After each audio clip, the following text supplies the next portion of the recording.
This is another video on DXO PHOTOLAB 8, and I'm going to do some quick edit and look at all the new options and the older options and see the result at the end of the day, at the end of the editing. And then I will also do a quick editing with my SILKYPIX Studio Pro with the exact same photo, and then compare side by side to, you know, have some sort of objective opinion on what is the best outcome out of those two, because the DXO PHOTOLAB 8 or DXO PHOTOLAB in general is known for a very quick and good software and does everything very efficiently, and of course it has the best one of the best noise reduction capability, lens correction and sharpening and all that, where SILKYPIX has a special place on my heart, provided it has nice color fidelity in my opinion. But we're going to compare it side by side.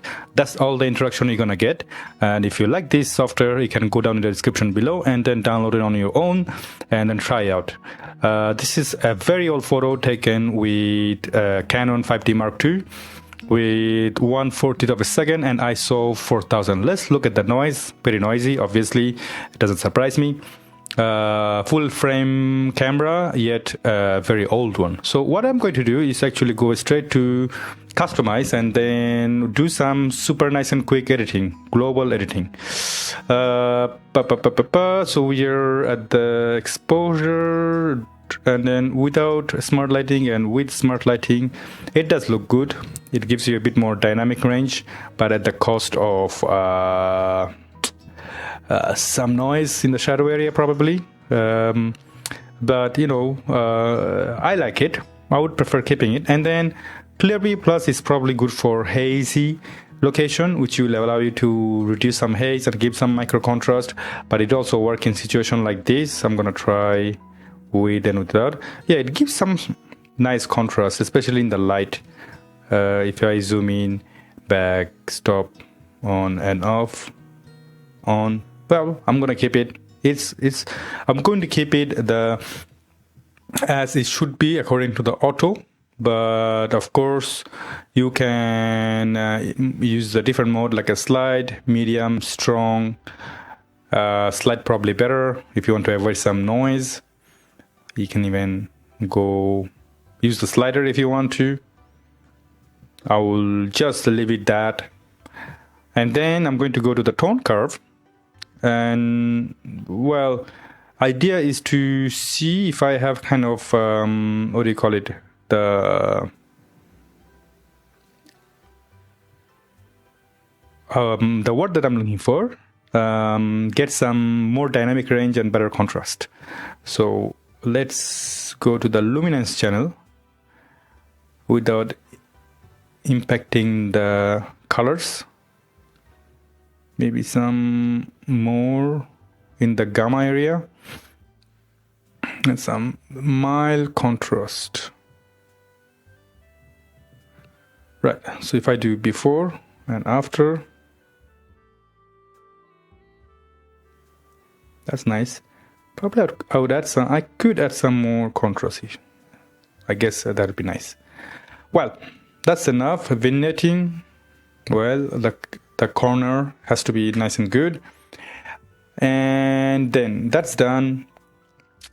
I don't have to do any kind of local adjustment, I guess. It's globally looking nice. It's globally looking pretty nice to me. And in terms of the cropping, I'm going to keep the whole image. I guess that would be sufficient. And then in the color area, if I just need to add some, probably more blue, I'm going to use the dropper. Actually, I have another idea. If I go to the HSL and select the hue mask,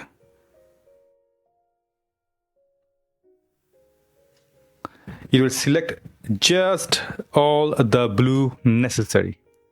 So I selected the hue mask, right? What if now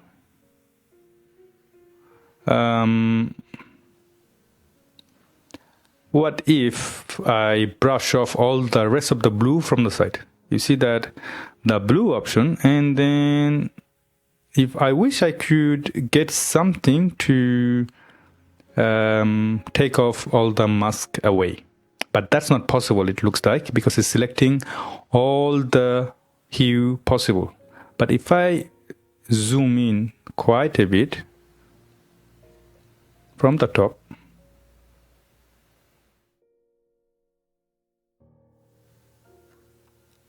still selecting the rest of the image, I'm afraid. What I can't find is to, the enable disable mask, duplicate mask, invert mask, new mask, delete mask, hue mask. So I don't have any brush off, so I have to manually select it. So I'm going to delete the hue mask and then come to, hang on a second, wait a second, excuse me.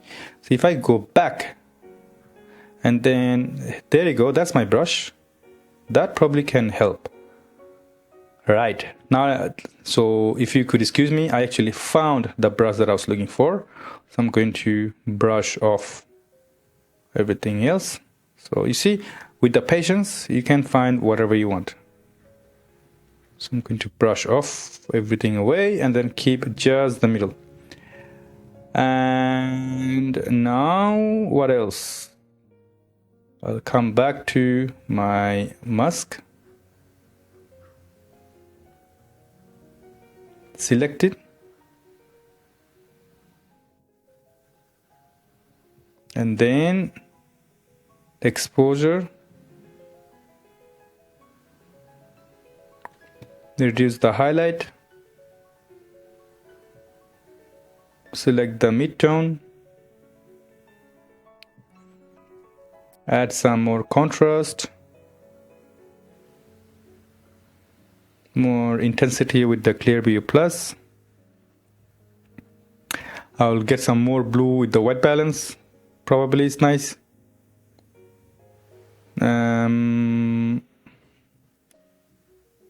That's about it, I guess. That's about it. And then I don't need to see this brush anymore. Perfect. So without local adjustment, with local adjustment. Beautiful. Now probably what I could do is to reduce some exposure on the side and then probably reduce some opacity into half. Reduce some exposure.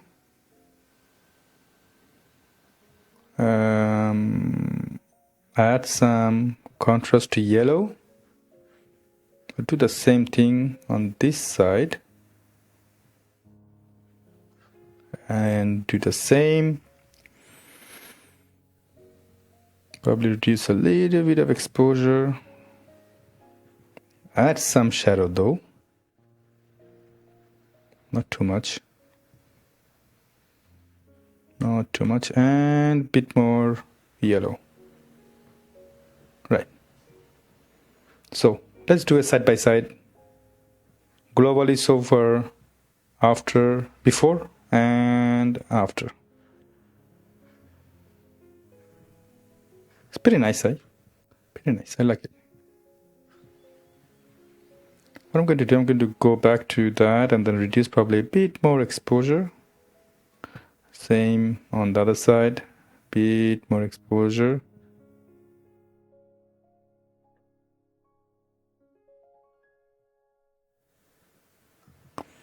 Perfect. Right, it's done. Now for the fun part, one of the fun part actually, the noise reduction and sharpening. So I'm going to start the loop tool, which shows all the noises, nasty. Then I'll go to use the D' XD2S, the newest one. A nice cup of tea. And then after that, I'm going to finish off with the distortion correction and the lens sharpness. There you go. The lens sharpening is done, and probably I'll come somewhere in the harsher area to have some lens sharpness correction is here. There you go, it's done. Before, after. Retouch, not necessarily. Unsharp marks, yes. And the distortion should be somewhere. I don't know, where is it? Can't find it. Probably at the bottom. There you go, that's a distortion correction. So, before, after. Horizon, automatic, I like it. Crop, manual, based on the keystone horizon. Aha, that's pretty much it, I guess. We don't have to do too much. How long did it take? It took about 11 something minutes. I'm going to go to export to disk. Should be in my desktop folder. We're going to wait until it exports the image.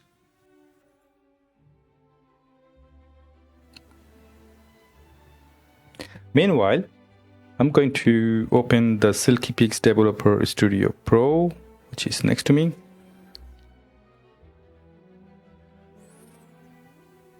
Bam, bada, boom. Will take some time.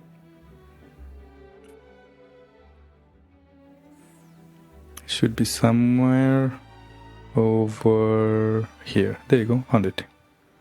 Found the image.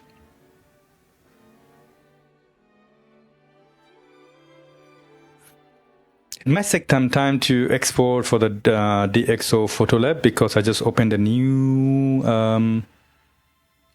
software in the background, so that might slow down the export process. But I don't care. You know, I don't really care. You gotta do what you gotta do. You know what I mean? I'm going to go back to the photo library, hoping that it might be faster this way. Yeah, it is faster actually that way, looks like, because the moment that I went to photo library, the bar at the bottom went really fast. So I think the exporting is done. I'm going to close it.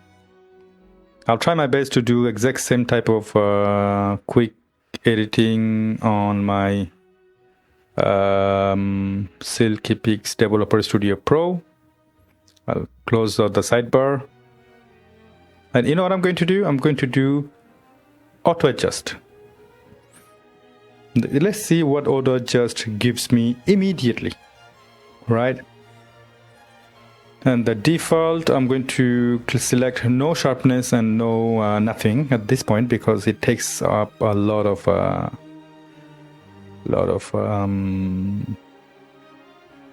power. Clear view standard, because the clear view actually gives a little bit too much of a graininess. I don't like it.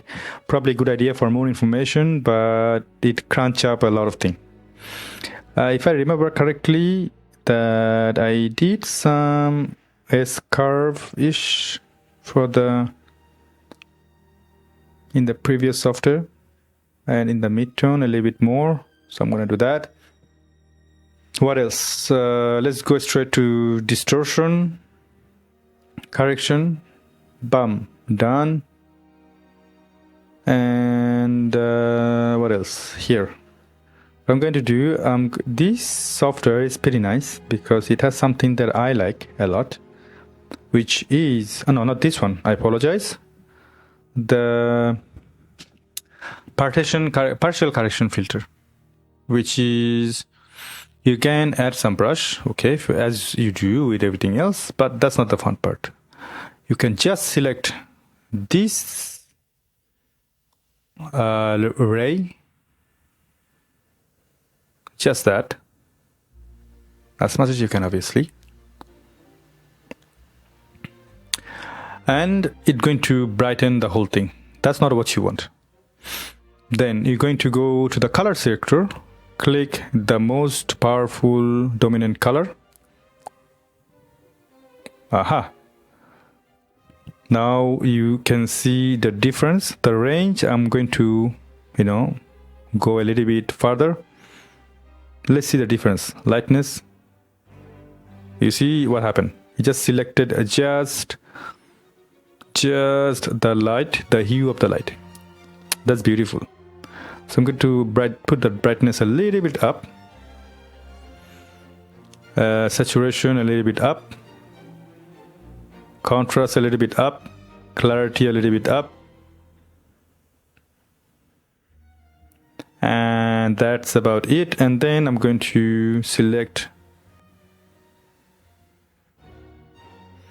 the one side like I did at the previous one to control the sides.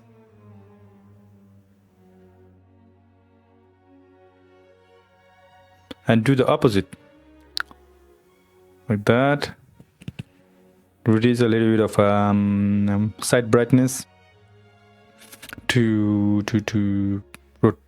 give some more emphasis in the middle. Make sure that it doesn't charge the whole thing.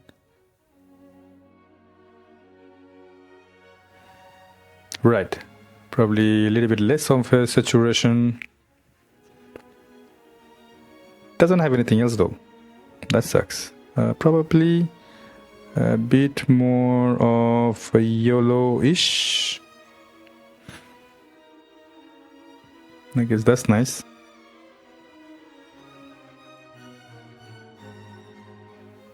Okay, so what I do, if I could, there you go. You can see exactly where I used my layer. I don't know if I can select or copy the same filter. I can't, I think. Can I? No, I can't.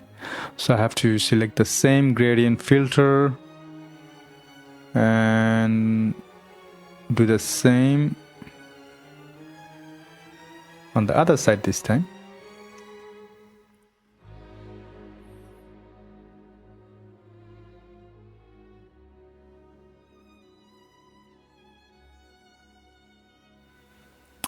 Excuse my silence because I'm concentrating. I hope you understand. And then I'm going to do the exact same thing. Put the brightness to the hue to the yellow. Reduce the brightness a little bit.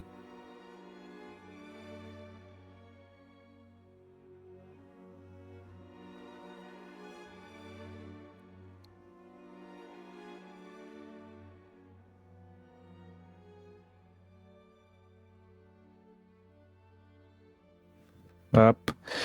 That's about it, I guess, from the whole thing. I would, however, would add some yellow, global yellow, and multi-size light correction, dark adjustment to the tint, and pretty much that's it. Overall, I like it. Now, some noise reduction and sharpening, I guess. Some noise reduction and sharpening. But before that, last but not the least, I'm going to reduce some highlight. Because I think that highlights is really high in some area. And color restoration, highlight correction. And I'm going to go to the, not there, up, not there either. I'm going all over the place. Color burn.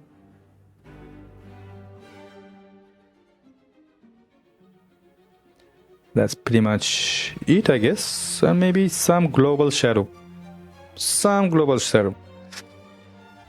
In the end, maybe a touch clarity, a touch dehaze, a touch black level, touch white level, touch gamma. Might look a bit more contrasty, but that's fine by me. Default, noise reduction standard, fine detail, shadow noise reduction, a little strong. And in the end, a bit more sharpening and ringing artifact. it looks a bit more saturated in my eyes. So don't you think? I probably reduce some saturation. Just a notch. Just a notch. Still look vibrant though. Well, how long it's been? Do I mind if I take a look? 20 minutes, so double the time. So each photo for me takes about 10 minutes average to edit. Then finally we're going to go side by side.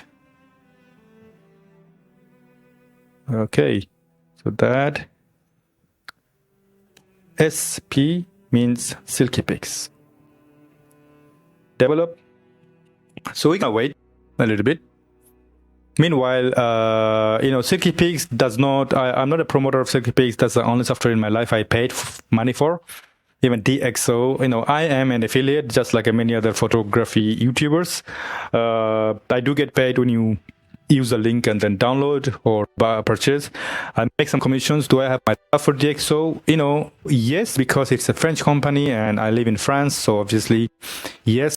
At the same time, I have a special connection with the SILKYPIX Developer Studio Pro. However, I really, from the bottom of my heart, wish that this thing was a lot faster.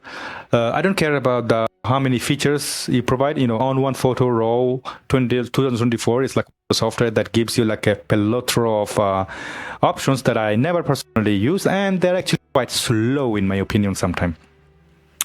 That's just my personal opinion, but it's not very smooth. But this software, it does something to the photos.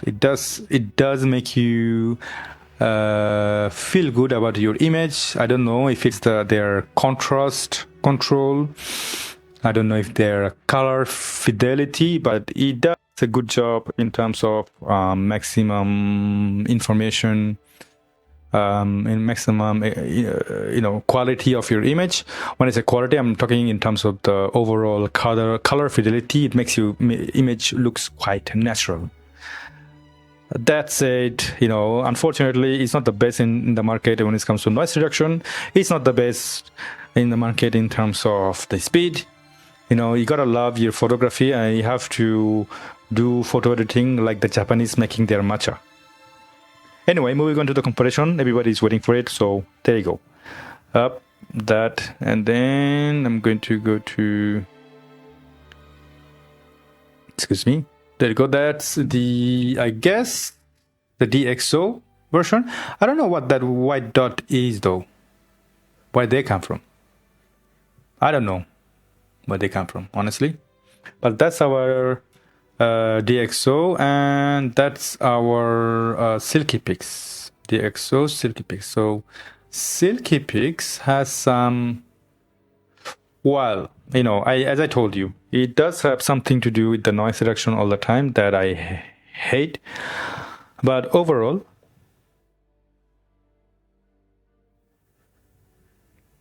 I guess it just, in my side, I could reduce some noise by shadow like this one, but I didn't. I actually added some more brightness. But apart from that, if I go side by side,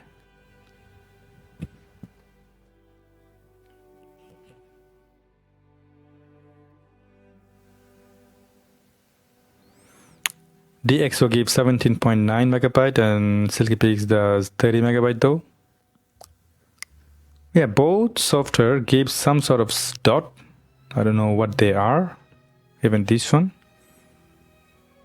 DXO obviously, no doubt, makes your image looks quite, sincerely smooth. Don't worry about the shadow because you can add shadow quality. What I mean, but when you zoom in, you see the little grainy, smooshy kind of pesto where the DXO looks nicer. But I'm biased still toward the SILKYPIX only because that I just love the color though. That said, we have to make another video on comparing exact same software side by side but with the daylight image of a landscape. That would be more interesting because you are going to put aside for once the sharpening and noise reduction and talk about the contrast and color quality overall. That's for another day. I hope you like this comparison. If you have any comments, please do comment in the comment section below. And I would like to hear from you and your opinion, and any critics are welcome. Thank you. Bye bye. Now I'm going to